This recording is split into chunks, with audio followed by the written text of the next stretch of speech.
बच्चों, आप सभी का स्वागत है।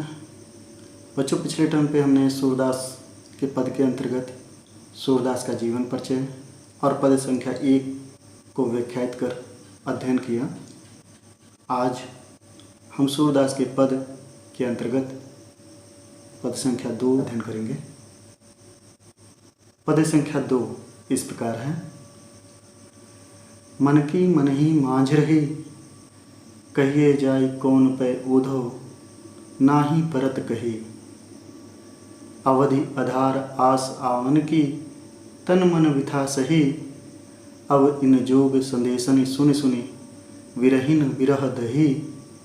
चाहत होती गुहार जितहित, उतते धार बही।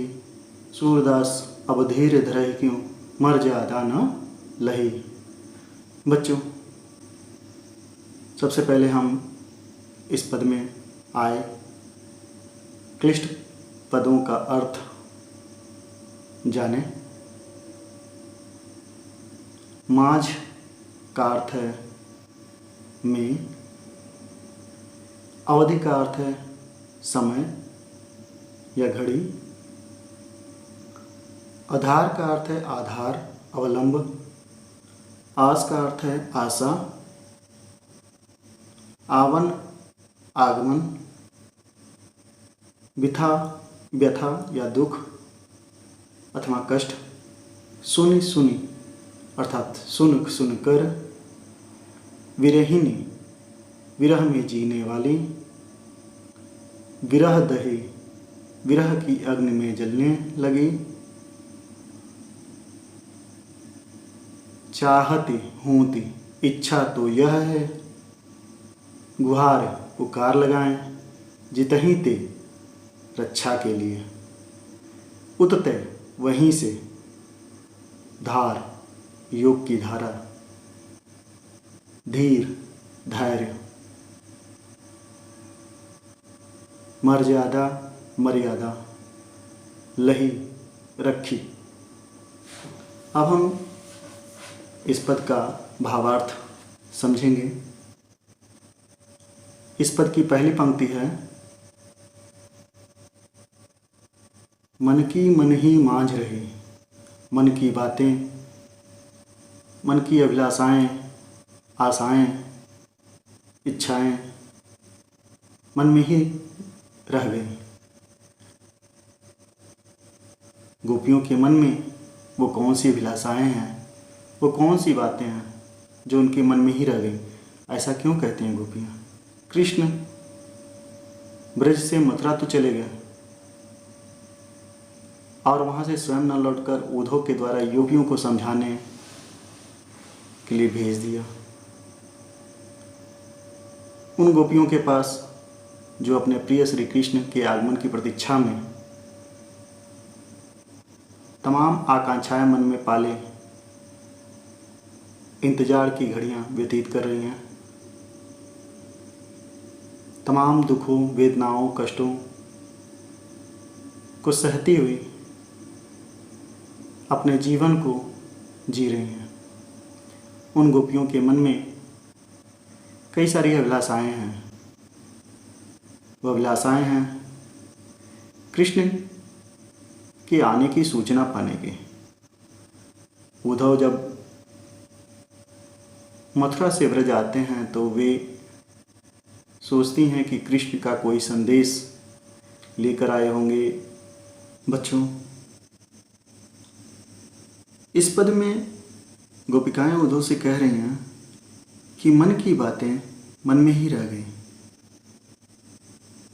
मन की मन ही माझ रही, अर्थात मन की बातें मन में ही रह गई। वो बातें कौन सी हैं? वो बातें हैं कृष्ण के आगमन की सूचना पाने की।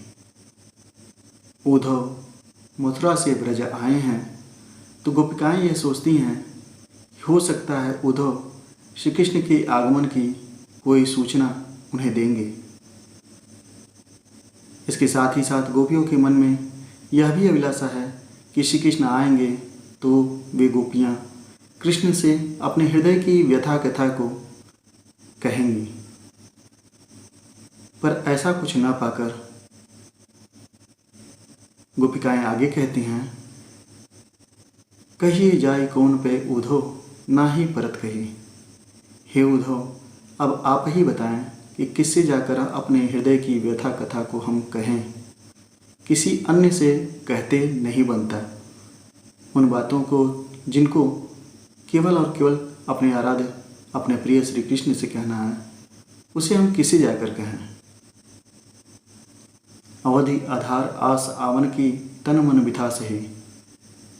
अवधि आधार, हम तो केवल उस घड़ी की प्रतीक्षा में, अवधि आधार उस घड़ी की प्रतीक्षा में, उसको अवलंब बनाकर, उसको सहारा बनाकर कि श्री कृष्ण आएंगे, आस आवन की, उनके आने की आशा में, उस समय की आशा में आशावान होकर कि कृष्ण आएंगे, हम तन मन बिथा सही, अपने शरीर को, अपने मन को तमाम कष्ट और वेदना सहने पर भी मजबूर किया, कष्ट सहती रहीं। अब इन जोग संदेशन सुने सुने विरहीन विरह दही।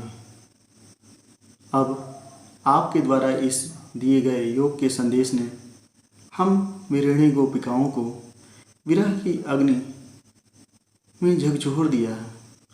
अब हम विरह की अग्नि में जलने लगे हैं, अर्थात हमारा विरह का कष्ट और अधिक बढ़ गया है।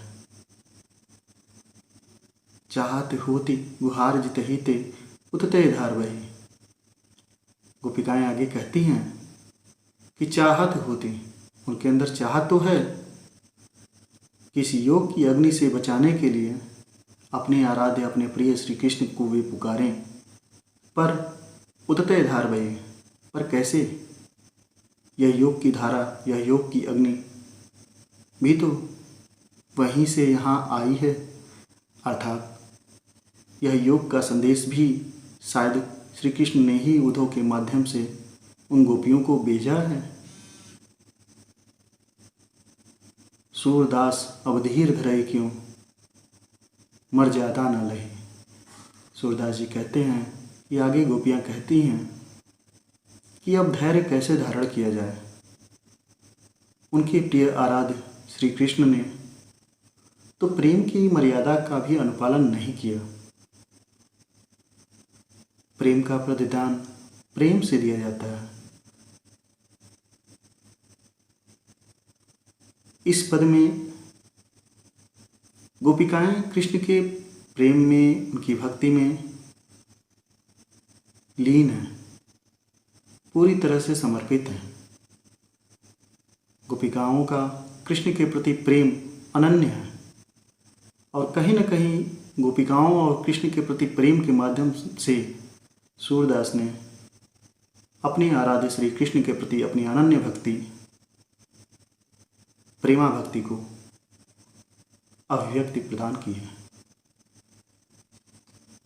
बच्चों, इस पद में काव्य सौंदर्य के भी कुछ बिंदु हैं। पहला बिंदु है अवधि आधार आस आवन की। बच्चों, इस पंक्ति में अवर्ण की आवृत्ति देखने को मिलती है, अर्थात अवर्ण बार बार आता है।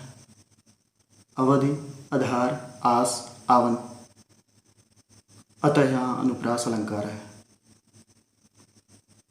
बच्चों, अनुप्रास अलंकार के बारे में कहा जाता है जब किसी छंद में, किसी पद में किसी वर्ण या अक्षर की आवृत्ति बार बार होती है तो वहाँ अनुप्रास अलंकार होता है।